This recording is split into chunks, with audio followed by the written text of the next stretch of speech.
I hope nga ang aton nga defense kung sa ilan nga turn dapat magpakita sila no sang ebidensya nga ang mga kataga nga atong grave threat nga ato hindi ato siya grave threat no hindi ato siya uh, betrayal of public trust no so ipakita sang defense nga ato siya outburst lang sang emotion no ni VP Sara bilang isa ka siguro nakaapoy na kag nainit na no nga Mm. nga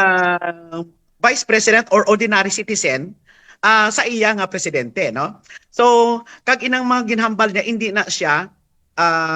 betrayal of public trust. So, ang pinaka the best siguro nga himuon sang defense panel is syempre present nila si Sulaika Lopez kag amuman si VP Sara. Kay